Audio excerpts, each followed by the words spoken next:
Hey all everybody. Today I am going to be giving my spoilery thoughts on season 1 episode 11 of Lost, titled All the Best Cowboys Have Daddy Issues. As with past breakdowns of this sort, I'm going to be playing the episode on mute, and basically just talking over the episode, sharing my thoughts. You don't need to watch along with me because if I'm talking about a specific scene that I'm looking at, I will try and do a good job of explaining what I'm talking about.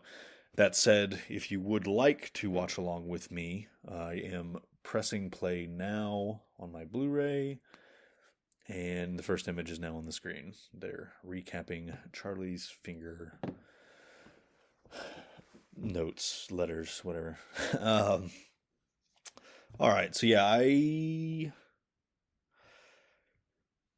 wasn't sure whether or not to talk about this up front or at the back of this, but yeah, I've been struggling with scheduling and motivation slightly to record this, because to be honest, I don't love these specific episodes where it's just me talking.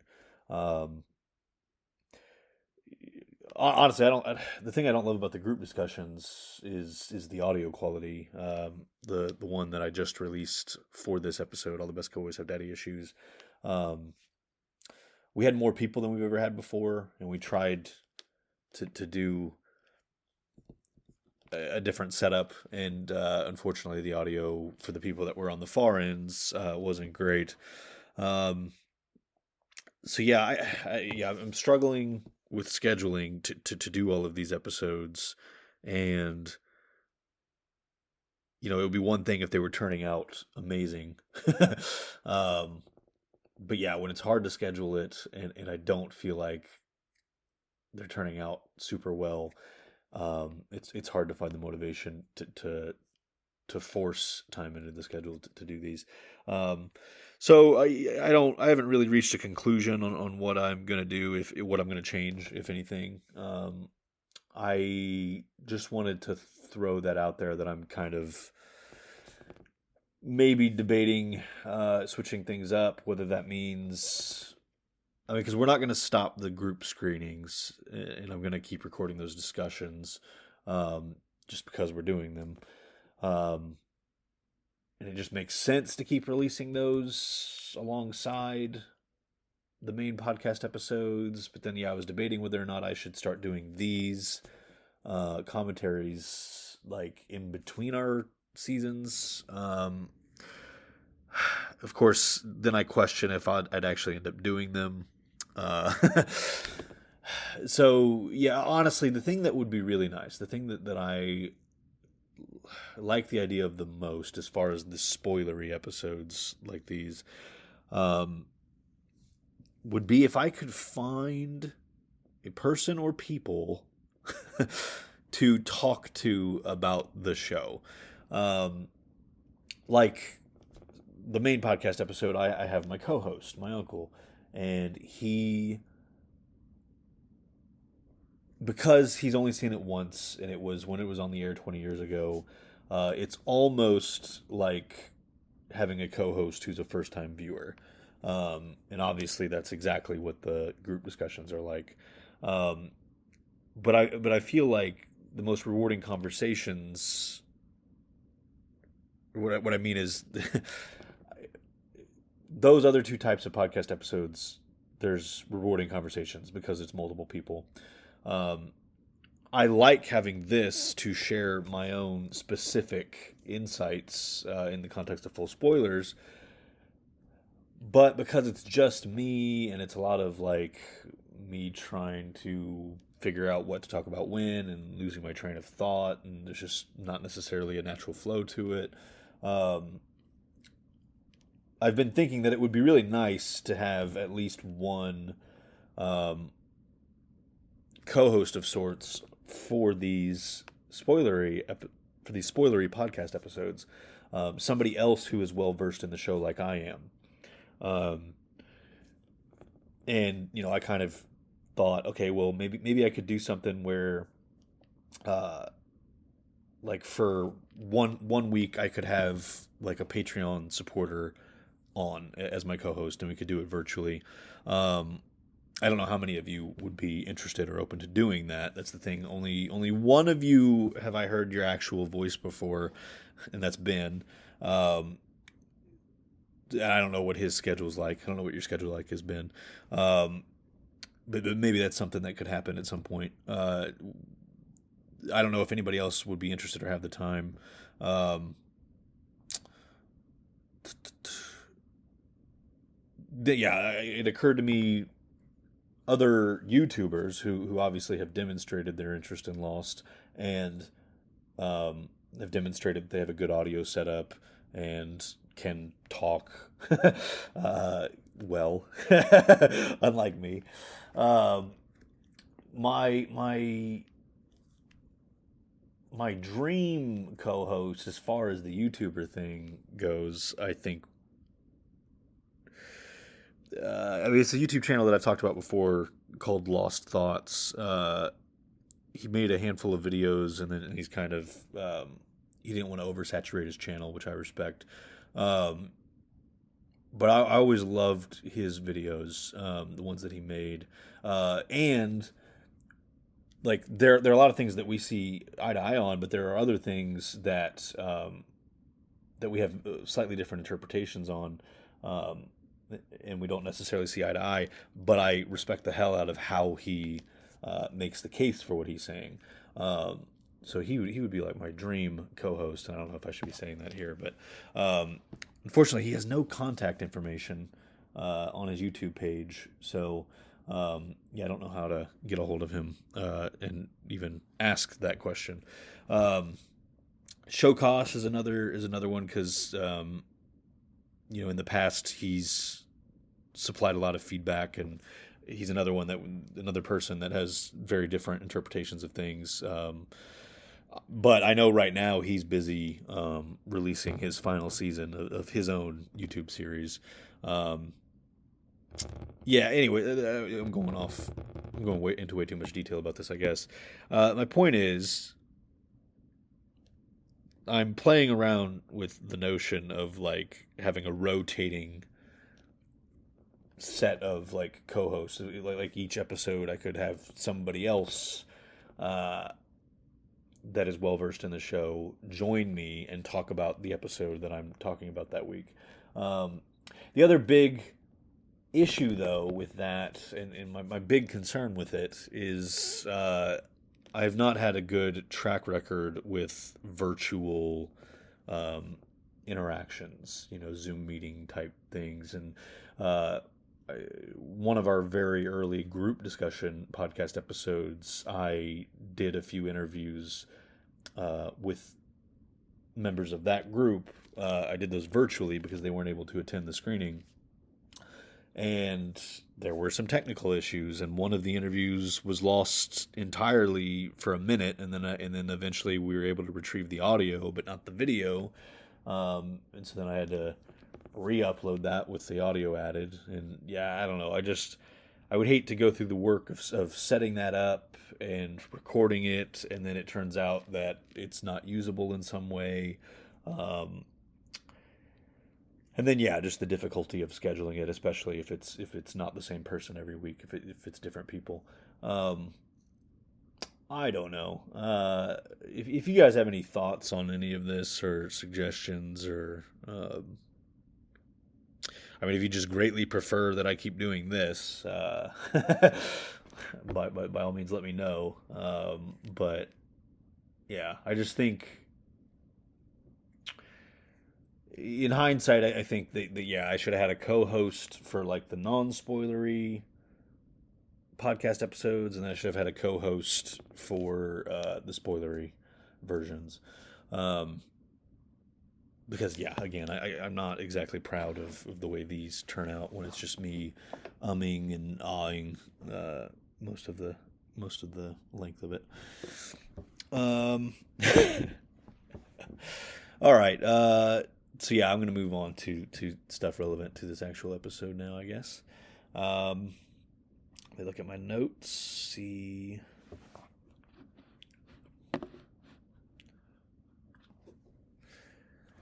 And because there's been such a gap between when we recorded our main podcast episode about season 1, episode 11,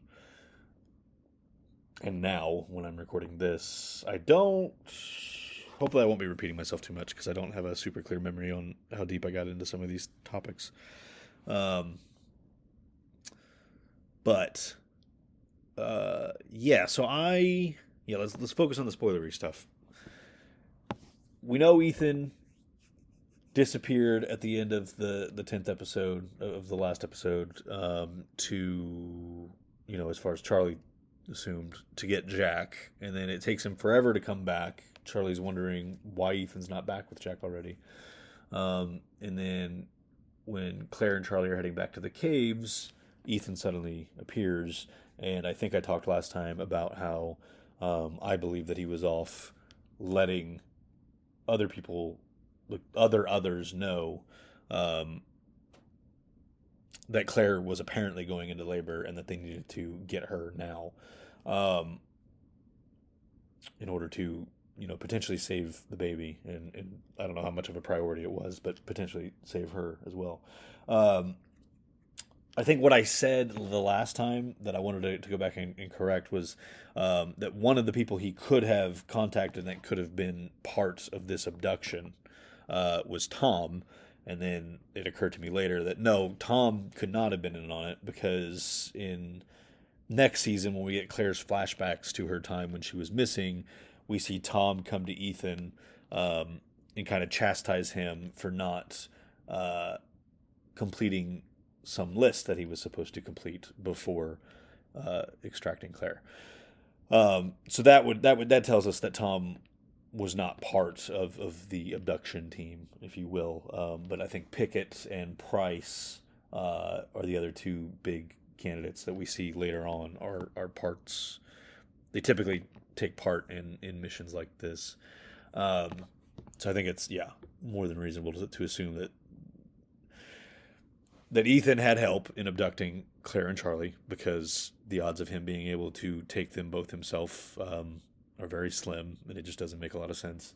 How big that group was, who's to say? But yeah, I would assume Price and or Pickett were definitely part of that group. And continuing on with that, in this episode, they at a certain point discover, there's two trails now, and there's some debate on which one they should follow, and they ultimately decide to split up and follow both. I am of the very strong opinion, that neither one was a dummy trail per se. I think that they took Claire and Charlie in separate directions. I think Claire obviously was the real priority for the others as far as, the one that they wanted. Charlie just happened to be there when they took her, so they took him too. So now on screen they're finding the first of Charlie's finger letters. I don't know why I can't think of the word finger tape letters. And they assume that Charlie's leaving the trail, and then again when it splits off into two directions, they're debating which one's the dummy trail. I don't necessarily have a super strong opinion on whether or not it was Charlie leaving those.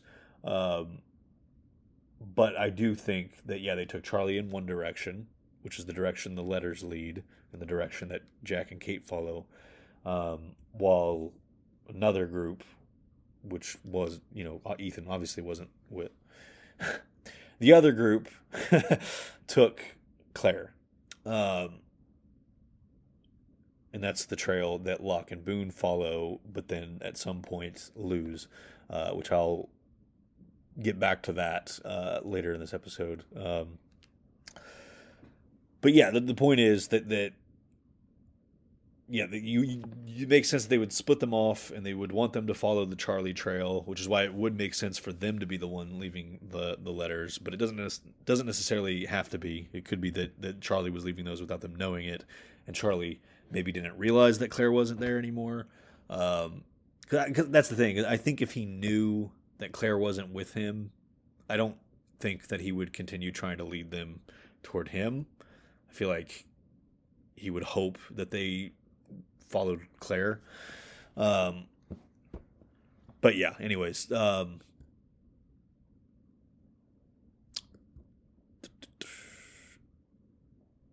I'm trying to think if I should just hold off on the rest of that. Yeah, I think I'll circle back to that when we get closer to another part.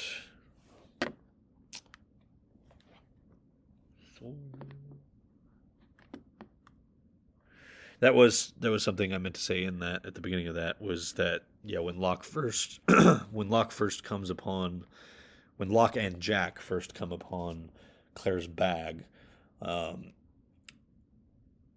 Locke says that there was some kind of struggle based on the tracks, and then he says that there are drag marks, and that there's at least three distinct sets of tracks. Um, I think all of that suggests that it's not only possible but extremely likely that there were more um, people besides Ethan abducting Claire and Charlie.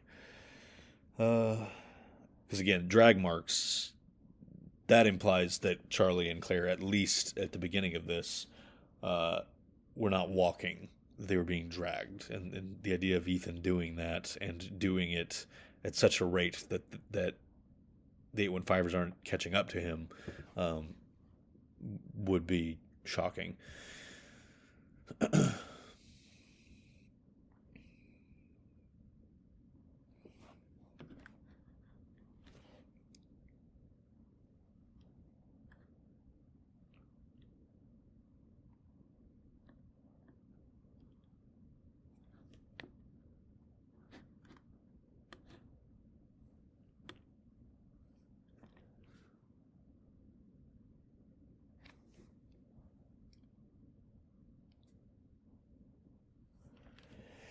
Hmm.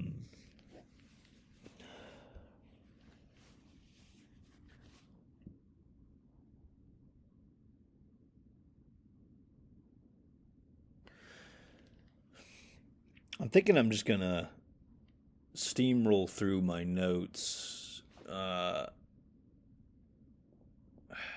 don't know. Yeah,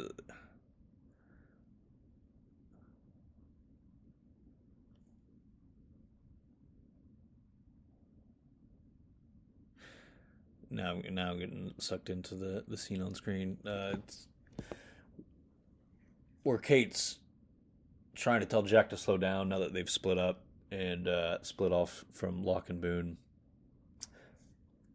and he's asking her to give him something real. And so she shares the memory of her and her father hunting when she was growing up and he was stationed in Washington. Um, I feel like I had something to say about this in relation to the episodes coming up, but I'm struggling to remember what it was. I mean, it does lead nicely into the next episode where, with why Jack gets so frustrated with Kate and how he can tell that she's um, not being completely honest with him and why that bothers him so much and why he insists on her telling him the truth about what's in the case. But I don't want to get into that too much because then I'll have nothing to talk about the next one. Um,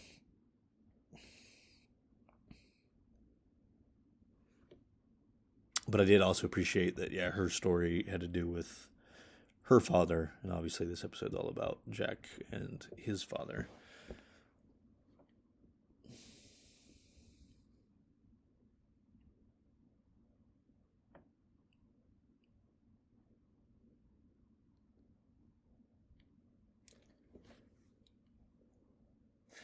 Yeah, so I don't want to. I think I said this a lot in the fifth episode. Of course, that was the one that was all glitchy with the audio. Um, yes, what I talked about then was what I really like about how long the show ended up running. You know, obviously it was longer than they originally anticipated, but it kind of forced them to flesh out some of these flashback storylines in ways. Some people think that it got a little tedious and redundant in certain cases, and um, there are certainly specific flashback episodes where I feel that too. Um, but I love like all the nuance that gets added to, for example, Jack and Christian's relationship, because in this episode, um, like it's fairly cut and dry. Don't get me wrong, I love it, like even on its own without the additional context we get later in the series. Um, but it's pretty cut and dry that like okay, Christian's in the wrong here, and the right thing to do, as hard as it is, would be to expose him.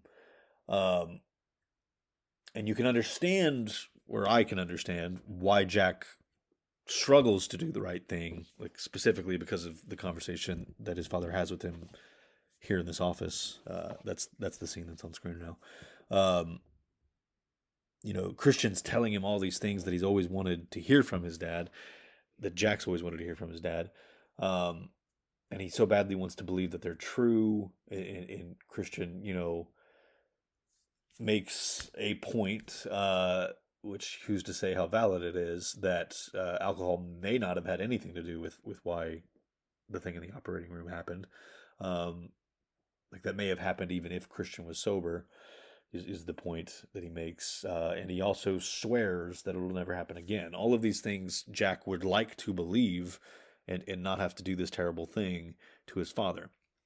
Anyways, all of that's cut and dry in this episode, and I think it's really compelling. But what's really cool as we learn more about the history as the series goes on between Jack and Christian, uh, is another layer of why Jack would be conflicted about exposing his father.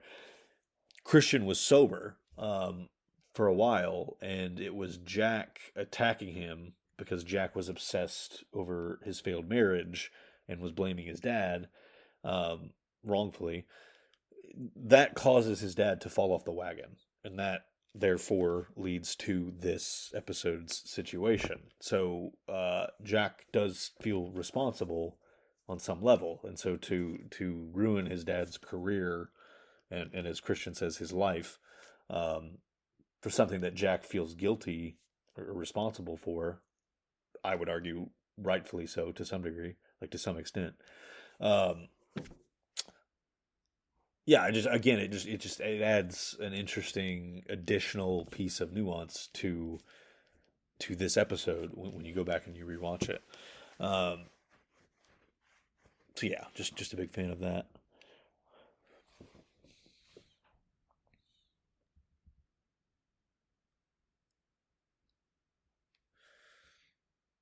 Now we have Sawyer confronting Saeed.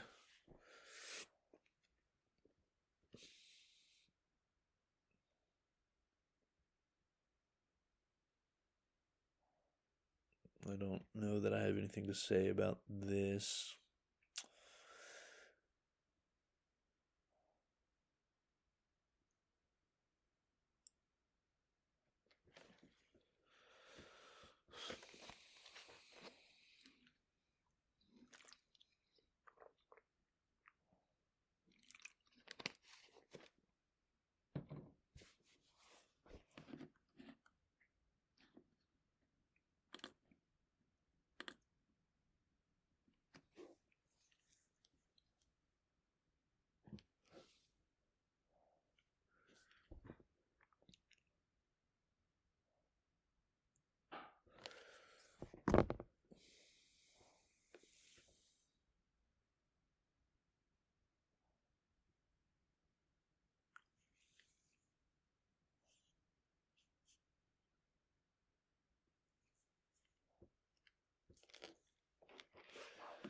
This, let me see.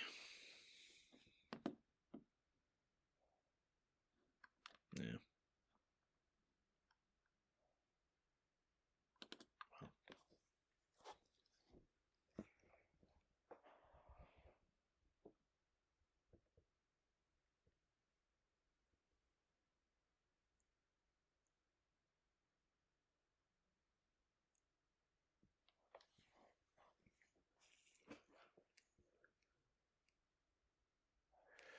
Sorry, I'm hesitant to go into something else because I feel like the scene that I wanted to talk about is coming up right after this, or the clip.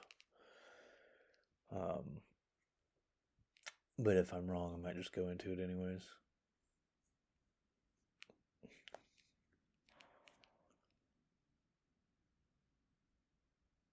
Right. Yeah. No. So now we got the backgammon scene with Hurley. That was not the scene that I was thinking of. Um, I'll briefly say about this that there's some awesome foreshadowing here regarding Walt's ability to manifest or influence reality as he envisions it in his head. Um, and it also kind of how if this was intentional, I'm not sure, but the joke about Hurley owing Walt a large amount of money and telling Walt that he'll get it someday.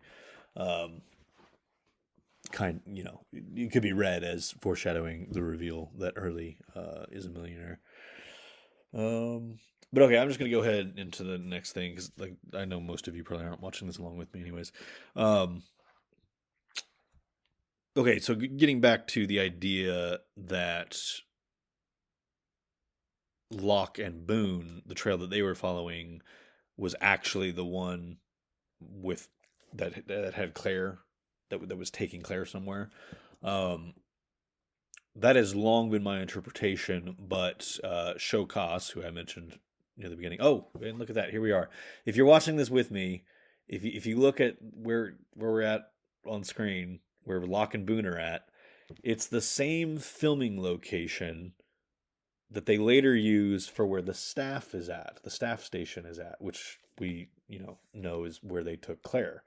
Um, this is something that Shokas pointed out in his series in his season one episode on this episode, which I will link in the description to the video version of this or the YouTube version of this. I guess I'll link it in the podcast one too. I just don't know if it's clickable. I don't know how that works for you guys, but he pointed out it's the same filming location, and therefore it would be more than reasonable to interpret that not only is it the same filming location, but that in universe that is where the staff is located, and so that really fits the theory that I was just talking about. That that Claire was taken along this path. It fits really well because it then makes it seem like, okay, yeah, they got her to the staff station. They took her. They were able to cover that last bit of track, and this is around the time that Locke has lost it. Um, and yeah, they end up walking right past where Claire has now been taken. Um, and so yeah, kudos to Shokas for noticing that and for pointing that out. Good stuff.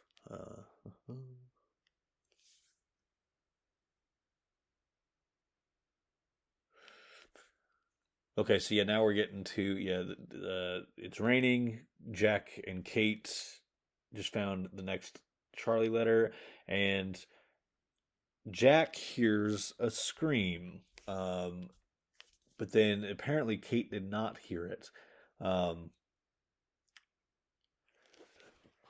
so this raises an interesting question. Because I talk a lot about how I think most hallucinations, generally the visual ones, are caused by the Man in Black, and that those are to either um, potentially get a candidate killed or to escalate conflict so that candidates could potentially get killed. Um, this is a very small example of something that you could interpret as the Man in Black being responsible for. That Jack is in this distressed and probably getting exhausted, dehydrated mental state, um, and the Man in Black is able to exploit that to get him to really push himself and whether or not it was the goal to get him in this conflict with Ethan, um, this confrontation with Ethan. Yes, I get you don't have to interpret it that way, but I think I prefer to because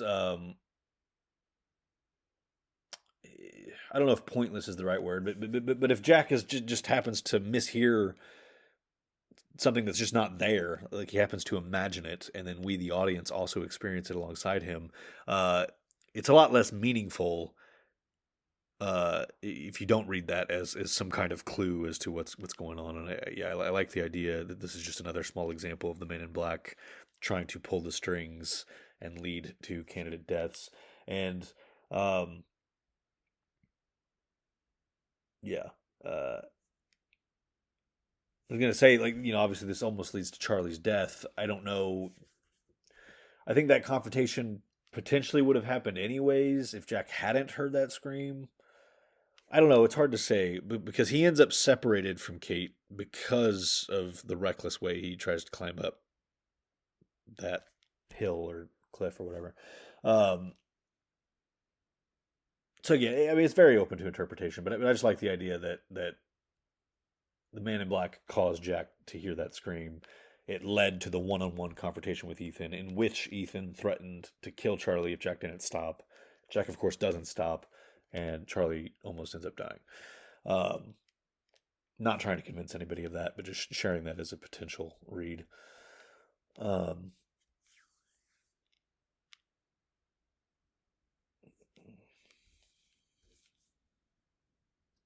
yeah, and there's that line of "Not going to let him do this, not again." You don't know what Jack's talking about when he says that, and then we immediately go into this flashback in which it's revealed that the woman that uh, his father killed, basically, was pregnant, and so that kind of reveals why Jack has been flashing back to this specific thing, um, in the context of Claire's abduction.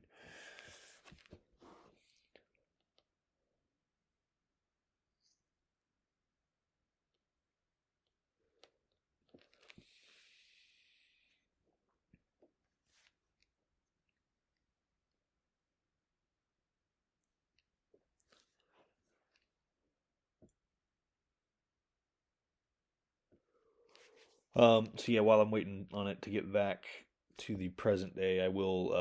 Another thing I wanted to talk about in this episode was how, um, I think I talked in Walkabout how, um, people have asked before if I think Locke is genuinely special in some way, or if it was all a manipulation by the Man in Black.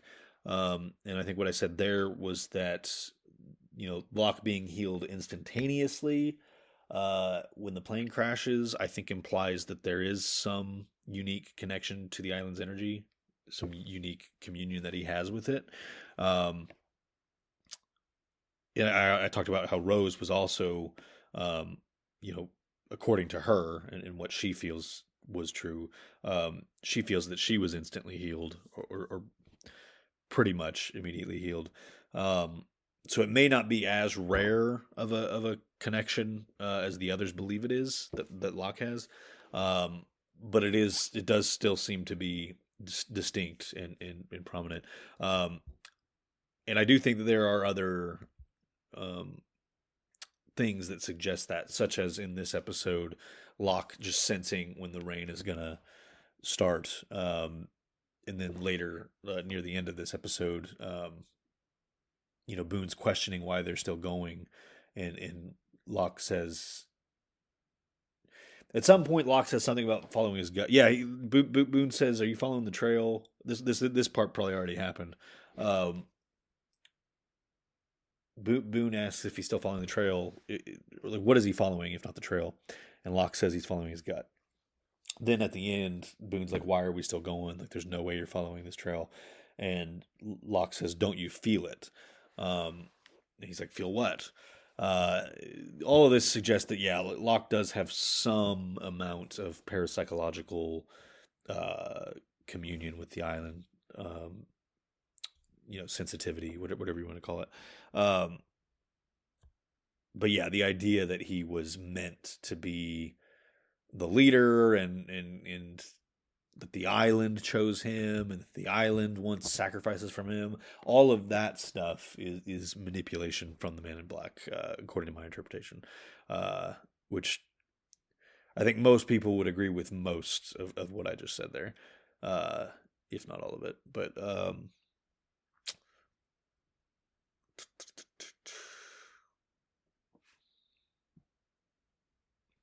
so now we're at the scene where Jack is trying to resuscitate Charlie, and I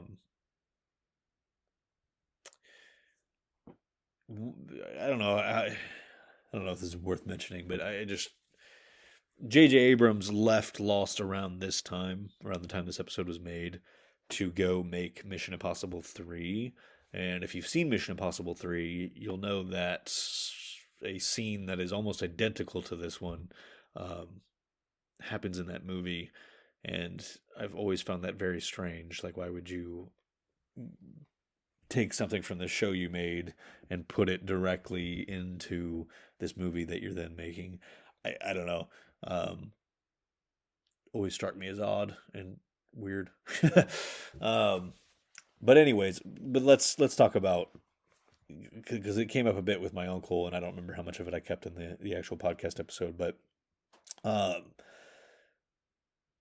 the idea that Jack is able to bring Charlie back in the way that it's depicted on screen, um, I for my uncle, he didn't care for how unrealistic that was, and I can see why a lot of other people would feel the same way. My thing, why I think it works for this show, uh, I mentioned Walt manifesting reality, and people like Locke having unique connections to the island, and um, you know, Jack eventually becomes the protector of the island, and Jacob anoints him with those abilities, you would presume. But as I've talked about before, I think that Jack has the potential. Uh, I think when somebody becomes the new protector of the island, when the protector like touches them and does that ritual, they're not necessarily bestowing their abilities onto that person. They may just be unlocking the potential that that person has, or rather, that person accepting that role and choosing to believe in the meaning of that ritual. um, by doing that, they are unlocking within themselves that potential. They are acknowledging um, and believing in that potential, and therefore they manifest it. And I talked about that in relation to the dynamite not going off when Jack and Richard um, in season 6, because I talked about how I don't believe that Jacob would prevent people from being able to kill themselves, not just because I don't know how that makes any sense on like a mystical logic level, but also just Jacob's whole philosophy about not preventing candidates from killing other people, other candidates. So why would he take away their choice to kill themselves? That just doesn't make any sense. And I feel like there's a lot of evidence that other things are going on in the scenes where people fail to kill themselves. Um, and so, yeah, I had mentioned that I think what was going on with the dynamite where Jack, is proving to Richard his point. Um, I don't think that had anything to do with Jacob touching him. I think that has to do with where Jack's at in regards to his faith in having some purpose on this island and in life. And because he is now accepting that and in tune with that, he manifests the fuse going out before it hits the dynamite. Um, that's my interpretation of that scene. And I think that's how you can explain what happens with Charlie in this episode, and why, um, in real life, you can't just beat the shit out of a person's chest and then all of a sudden they come back to life.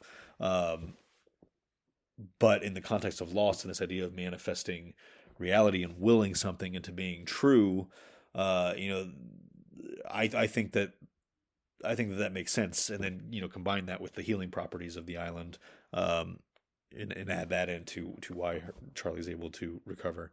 Um, yeah, it works for me in a way that I don't find to be a plot hole. The way I don't find it as ridiculous as I find it in something like, say, Mission Impossible 3. But But yeah, anyways.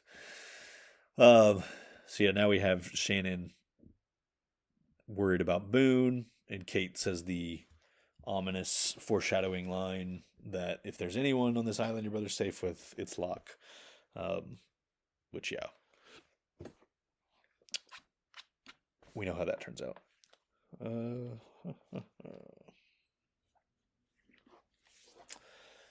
And now we are at the final scene of the episode, in which Locke and Boone find the hatch. That's another thing that Shokos in his series, his main priority is mapping the island and the journeys that the characters take around the island in each episode.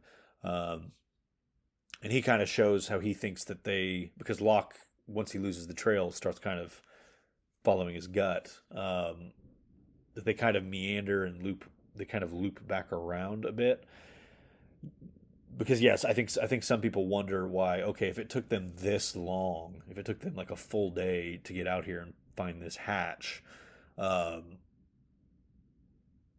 why, like in season 2, is it just like, I don't know, not a not very long walk? And yeah, I think the obvious answer is Locke and Boone aren't moving in a straight line in this episode. They're following a trail originally, and then they're just kind of looking around, I guess, like following Locke's gut. And yeah, so I certainly don't think that that's a plot hole. And then yeah, if you want to kind of see Shokas's visualization of where the hatch is in relation to the camp and where it is in relation to the trail they were following, you can check out that linked video that I already mentioned, in which he maps that all out. But okay, we are now in the credits, and I need to do my credits where I think my candidates or my donors. Thank you to candidate number 90, Ben Ward, candidate 108, Jeffrey Winslow, candidate 69, Brian Phillips, candidate 32, Chuck Boyd, and candidate 341, Hans. I'd also like to give a special thank you to the multiple people that have donated equipment and resources used in the production of this podcast, and those include Mary Mullins, Brandon Huth, Charles Huth, William McMinn, and Charlene McMinn. So that's pretty much everything I have. I mean, that is everything that I have for this episode. Getting back to kind of what I was talking about at the beginning of this, as far as like what these are going to continue to look like going forward. Like I said, I want to hear back from you guys if you have any thoughts on all of that. But in the meantime, what I would really like, if you guys don't mind and you have something, next week I'm going to be sitting down to record this for whatever the case may be. If you guys have anything to say at all about that episode, please do comment it here. On the YouTube version of this, or send me the email, dr.candlepun@gmail.com. You can send in an audio message if you want to that email.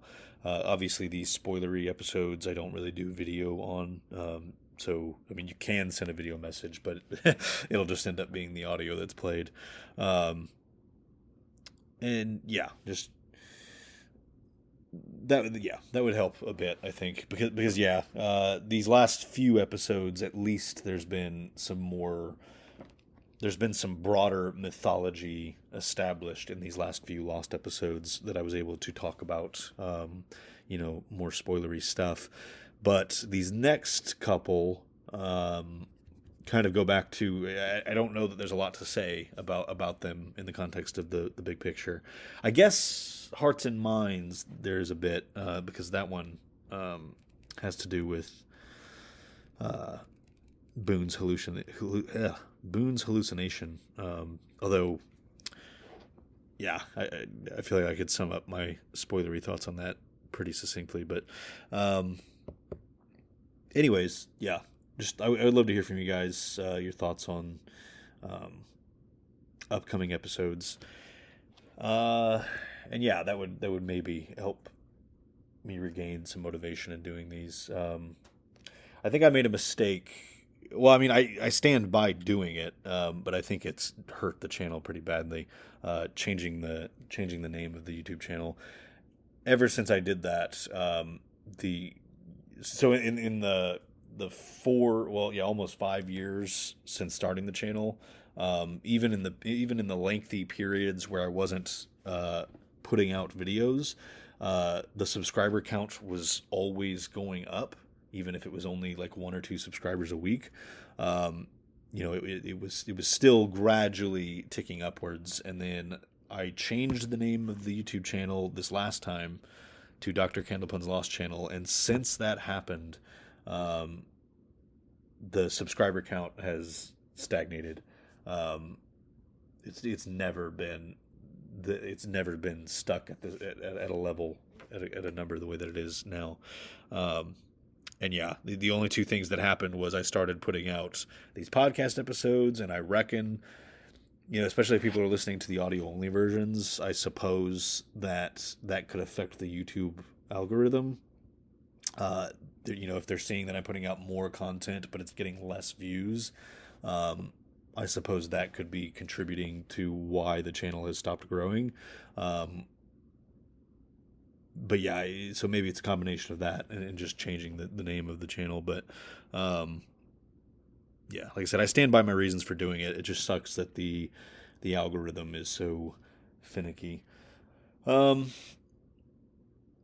don't remember why I went into that.